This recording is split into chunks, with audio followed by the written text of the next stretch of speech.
In this video, we're going to go over 3 stories about cave exploring that went horrifyingly wrong. There's something that happens in the final story that demonstrates that no matter how prepared you are, sometimes things happen that are entirely out of your control. As a warning, if you're claustrophobic, you might want to skip this one. And as always, viewer discretion is advised.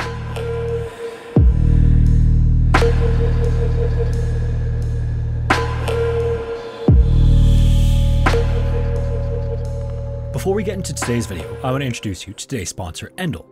I spend a ton of time researching and writing scripts for Scary Interesting, and inevitably, as I'm sure many of you understand, there are times when it's just impossible to focus. I've tried music to help me combat this, but I find song lyrics distracting, and having to constantly choose just the right song only wastes more time. Thankfully, the brilliant people at Endel have come up with a better solution. Using cutting-edge AI technology, Endel generates personalized soundscapes in real time based on things like your location, weather, the activity you're doing, and even your heart rate. So if you need to focus like I do, you just choose focus on the app, and then Endel will generate sounds to help boost your productivity. If you want to relax, Endel can generate sounds to calm and comfort you. Endel can even generate sounds to help soothe you to sleep, which is perfect if you like to fall asleep to white noise.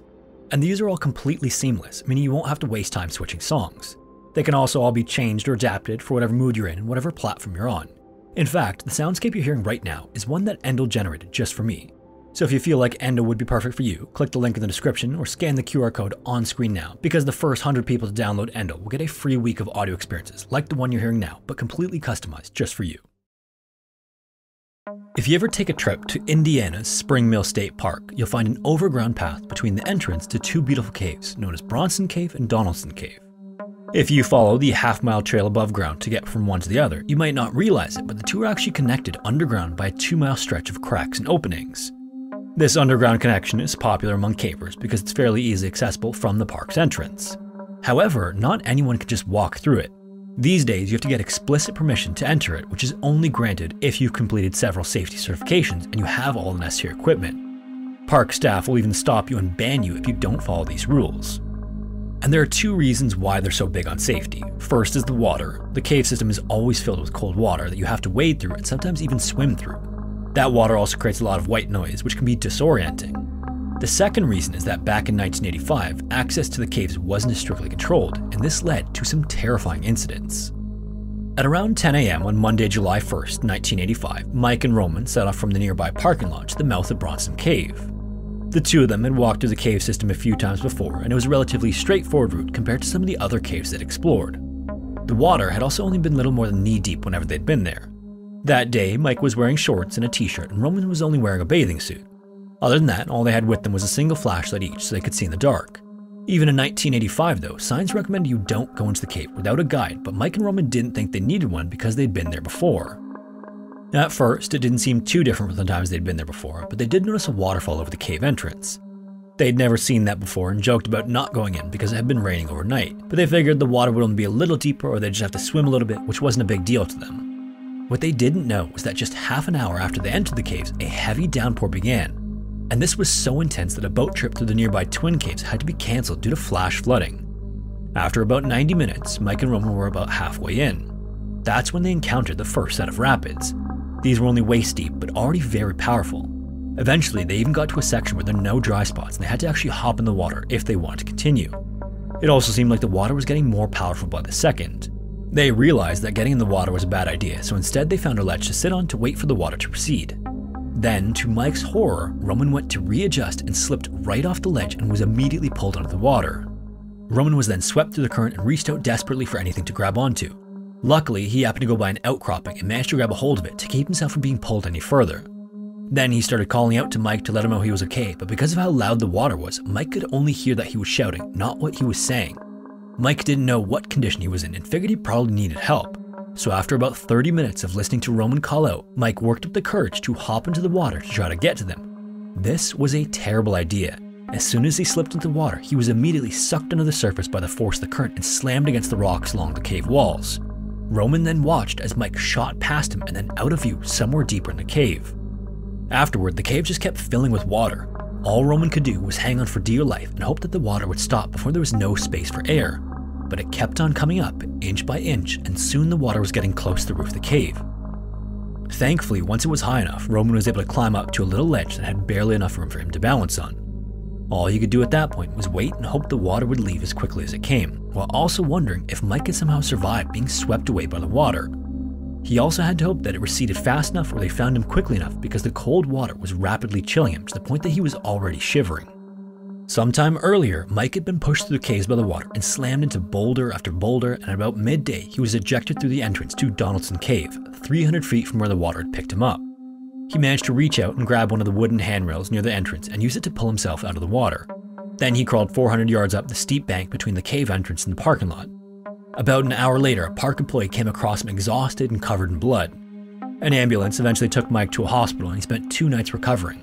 He had a badly damaged elbow and his body was covered in bruises and scrapes, but luckily he hadn't hit his head. He just had a gash in his forehead where he scraped it against the wall. Over the next day, the water receded, but nowhere near enough for them to attempt a rescue. At first, they didn't even know if Roman was still in the cave. He might have been flushed out of the cave just like Mike, but had gone much further. So while they waited, they posted men around rivers, lakes, and water outlets to watch for his body. While they did that, 12 people from the American Spelunkers Association tried to get through the cave to see if they could find Roman, and it took them 3 hours just to get 100 feet into the system. The water was still 8 to 10 feet deep, meaning where there was any air at all, it was only about 6 inches or so. Some suggested they go in with air tanks, but the experts at the time explained that this would be a death sentence. The caves were far too small and the pressure of the water was way too great. The next morning, the water had dropped just enough for the rescue team to get further in. They made it from the entrance, through a flooded area roughly 60 feet long, into another chamber that was dry because it was at a slightly higher elevation. By that time, a fair amount of mud and silt had also built up, so the rescuers started trying to dig it out, hoping it would make it easier to progress. Then, at 8:52 a.m., one of the team heard something. It sounded like a human voice. They listened for a moment, and there it was again. The team then shouted back and realized it was Roman. He was still alive. While the rescue team had been waiting for the water to recede, Roman started making his own way toward the entrance and managed to get within 150 feet from the way out. But the same thing blocking the rescuers from getting in was stopping him from getting any further. So he found a small crevice in the rock and wedged himself into it. That's when he heard what he thought was scraping and voices and decided to yell out to them. There was still a wall of water between them, but the rescuers started to make plans. By then, Roman was hungry and worn down by the cold, and what worried the rescue team was that he seemed exhausted. By then, he barely had the strength to talk to them, managing little more than a yes or no to the questions they asked him. The rescuers tried all they could for the next 10 hours to free Roman. First, they thought about drilling from above, but there were 75 feet of rock between him and the surface. And it would mean not only drilling, but blasting through the dynamite. That was obviously too dangerous. Then they thought about drilling him out from a dry chamber. But even if it were possible to get him out that way, they were worried it could cause a cave-in. So unfortunately, the safest thing to do was to wait until the water got low enough for the divers to go through and rescue him. Meanwhile, Roman was still clinging to the rock above a raging torrent of water, and he was starting to wonder if he could even hold on. The rescuers managed to communicate to him that Mike had made it and was back at the cave entrance, trying to help in any way he could. Roman then thought that maybe Mike had been swept out, that all he needed to do was drop into the water below and get pushed through to where the rescuers were. However, if he'd done that, it probably would have killed him. It's hard to overstate just how lucky Mike had been. By then, the rescue team was making good progress. They managed to move some big rocks out of the way, freeing up space, making it easier for divers to get through. Finally, Roman saw movement and then a light coming out of the water. Before he knew it, a couple of divers were passing him a helmet, a wetsuit, and a flotation device. Roman then used what little strength he had and slipped on the equipment. From the time that he appeared in the mouth of the cave to when he was put in an ambulance, his friends and family and Mike gave him a round of applause. At that point, he'd been trapped for 54 hours. Roman had previously been a Marine, and it may well have been his Marine training that saved his life, but the man on that stretcher didn't look like a tough Marine. He was wrapped in a blanket, he was pale and covered in cuts and bruises and shivering from hypothermia. At first, he could barely even open his eyes properly. He'd been trapped for so long in the dark that the bright light outside was too painful. Thankfully, both Mike and Roman would go on to make full recoveries. Weybridge Cave is the largest in Vermont and the second biggest in all of New England. If you look at the cave though, you'd never think so. It's so tiny and unimpressive that most people probably just walk by and not give it a second thought. It's also not really easy to get to. There's no parking lot, signs, or special paths leading you there. The closest road is unnamed, and according to others who've been there, your best bet is to follow the trail of garbage and beer cans left by other people. Where the beer cans end is a 30-foot depression, and at the bottom of that, if you look carefully, you'll see a tiny opening about 3 feet wide. If you manage to find this entrance though, going inside is not for the faint-hearted. First, you have to squeeze through the tiny entrance, and then from there, you have to climb down 2 vertical drops, a total of 55 feet. Apparently, once you're in though, it's worth it. The cave system is filled with rooms of various sizes. The largest is 30 feet wide and just as high, while the smallest is so tight you can't turn around. In some spots, you can see leaves stuck to the ceilings from when the caves fill with water in winter. The water also leaves mud on the floor and on the walls, which is helpful for when you want to slide through a passage with a low ceiling, but dangerous when you're close to a drop. Because of all these features, despite being hard to find, the cave is so impressive that the whole area is named after it, which is the Weybridge Cave Natural Area State Park. On August 6, 2013, two men in their 20s turned up to explore Weybridge Cave. They'd heard how extensive it was and that the main part of the cave was flat after a bit of a climb. For cavers, this sounded like a nice leisurely day underground. Rumor had it that the entrance was tricky because of the vertical drops, but they were strong climbers, so they thought they could tackle it without bringing ropes and harnesses. So at about 5:30, they squeezed sideways through the small entrance one at a time, and immediately they were surprised at how steep and wet it was. All they could see was the water pouring over the walls that formed the cave and into the darkness below. They had to be careful not to lose footing and fall down the first of the two vertical passageways, and this wasn't easy, not just because it was wet, but also because it became pitch black as soon as they got in and through the narrow crack that led to the surface. They had helmets and headlights which helped, but it was so tight they couldn't see much even with those. Once they were both through the entranceway, they began to free climb down the 20 feet of an area known as Nuisance Drop. After descending, they found themselves on a relatively long and steep passageway. Again, the water flowed down with them and they had to take their time so they didn't slip and fall down the next steep drop. Soon enough, they saw the floor disappearing down again into the 40-foot main drop. In the dark, it was hard to see the bottom, and the two men realized why the first drop was thought of as little more than a nuisance. Eventually, they found some grip holes in the wet rock and began to descend the 40 feet to the cave floor. It was slow going and hard to keep hold of the rock face through the wet mud, but eventually they reached the main part of the cave. Once they were on flat ground again, the two men started exploring the system and sliding through the tunnels in the mud while admiring the glittering walls and large rooms. After an hour or so, they decided it was time to leave, and obviously the only way out was the way they came in, which meant climbing back up the way they came down. The first man managed to get about 15 feet from the bottom when the damp rock slipped through his fingers and he fell backwards to the hard stone floor. He tried to break his fall by landing on his feet, but he felt his ankle snap underneath him as he did. Then a split second later, he felt the full force of the drop on his tailbone. Right away, the other man ran over to check on him and saw that his friend's foot was facing the wrong direction. He'd also cut his head open, but worst of all, he couldn't feel anything from his tailbone down. Obviously, the man needed medical attention right away, but there was no way he was going to be able to climb out on his own anymore. Luckily, the other man managed to scale the walls more carefully, so he managed to get to the surface and call 911 at around 7 p.m. The first people to get there were the Weybridge Fire Department, but as soon as they got there, they knew it was something they weren't trained for, so they called in anybody from the area that they thought might be able to help. This included Steve Hazelton of the Vermont Cave Rescue Network. Steve immediately packed all of his gear and set off to the site while his wife made calls to the best cavers in the area. One of the first to arrive at the scene tied a rope to an old dead tree and sent it down the drops to the floor below. Steve then used it to climb down to the man along with a hardwired telephone so he could communicate with the surface team. Soon after, more cavers turned up and they attached a more secure rope and a belay line so they could climb in and out of the cave more easily. Next, they went inside and replaced the weak anchor points that were already there with 4 much stronger anchor points. These taken together would be strong enough to take the weight of a man being lifted out of the cave. But there was still another issue. At the top of the main drop and the bottom of Nuisance Drop, there were points where the cave narrowed to as little as 14 inches. There was no way to get him through there while he was immobilized. They had to cut away some of the rock. One of the rescue teams then brought out an air chisel with them that ran off the same breathing apparatus scuba divers used. The top of the main drop was narrow and S-shaped, so it took more time to cut away. They decided to focus the air chisel on that area, but Nuisance Drop was still a problem. To save time, one of the men then grabbed a sledgehammer, secured himself so he wouldn't fall, and smashed the rock at the bottom until it was wide enough to get the man through. Once the 2 pinch points had been widened out, they lowered a stretcher down. Steve then put the caver's broken ankle into a field brace and attached a stretcher to the line. Then the team began to raise the injured man up, but they had to take their time because he screamed in pain every time they moved. They also couldn't risk further damaging his spine. Before long, they got him to the first of 2 tight sections. Then they unhooked him from the line and laid him flat to give him a short break. Then they hooked him in again and asked the people up top to start pulling again. 10 inches at a time, he made his way to the entrance. Unfortunately, the entrance tunnel was the most difficult problem in the entire rescue. First, they tried twisting the stretcher to push him up on his injured side through the hole, but the people underneath couldn't push him through far enough before they couldn't reach him anymore. Before long, he was jammed in the entranceway. The pressure on the man's tailbone during this time was so great he screamed in agony again, forcing them to pull him back out into the flat part. There was just no getting around it. They had to make the hole bigger if they were going to get him out of there. Once again, they went at it with air chisels and then attempted to pull him through again. It was slow going, but the man remained patient even when he couldn't help but scream in pain. Sometimes they had to stop altogether to modify the ropes and change direction, but eventually, at 6:30 a.m. on August 7th, they managed to haul him out. By then, he had been lying injured on his back for more than 12 hours.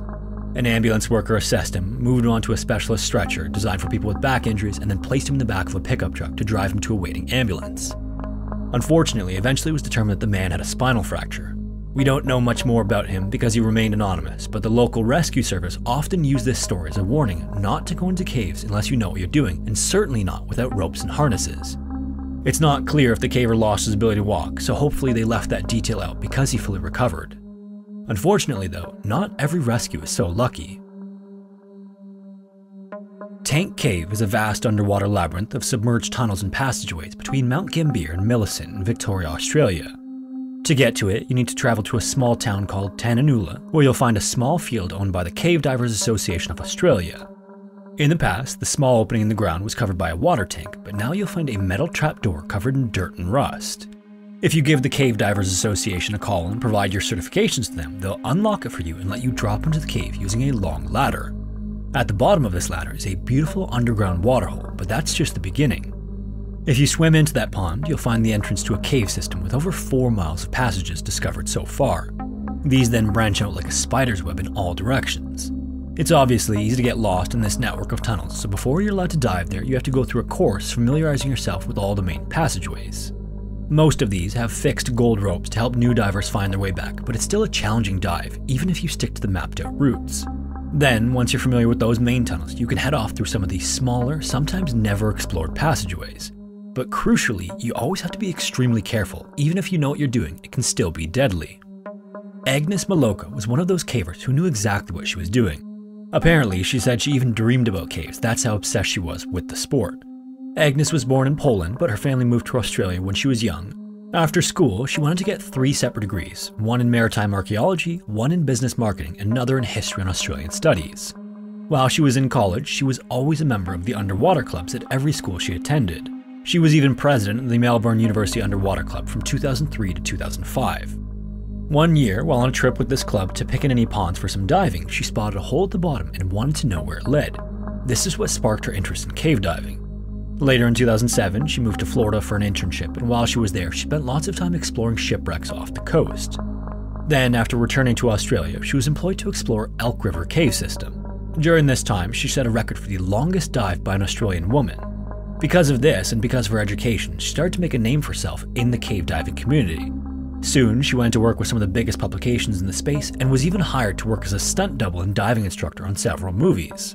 By 2011, she dived more than 500 times and had tons of experience. During that time as well, she had almost everything go wrong that can go wrong. She'd gotten stuck more than once and was only able to free herself by staying calm.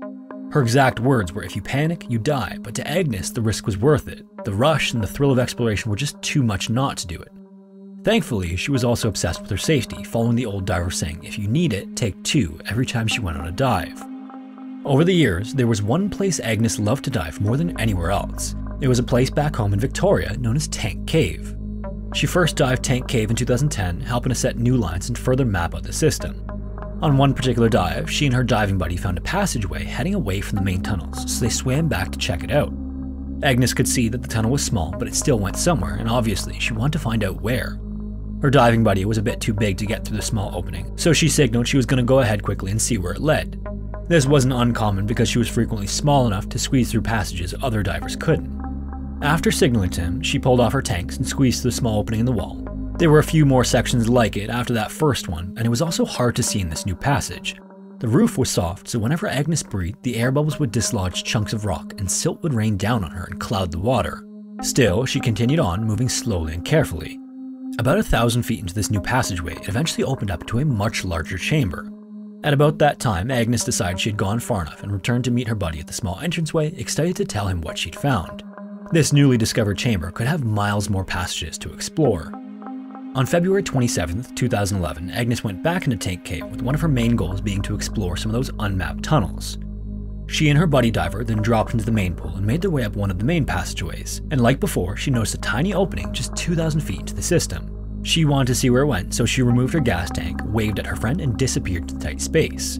This route was like some of the other ones she'd found before, and so the soft roof came off easily, filling the water with silt and making visibility close to zero. This time though, after swimming for a while, she got lost in the silt and couldn't figure out how to get back. As she made her way to where she thought her friend was, she took a wrong turn and found herself in a small crack too small to even move. This meant she was now in zero visibility and completely stuck. But incredibly, Agnes didn't panic. She slowly moved, one limb at a time, shifting her head and her body to try to free herself from the rock. But no matter what she did, she couldn't get any further or push herself back. As her air started to run out, she kept trying to free herself, slowly and calmly, drawing deep on her training and experience.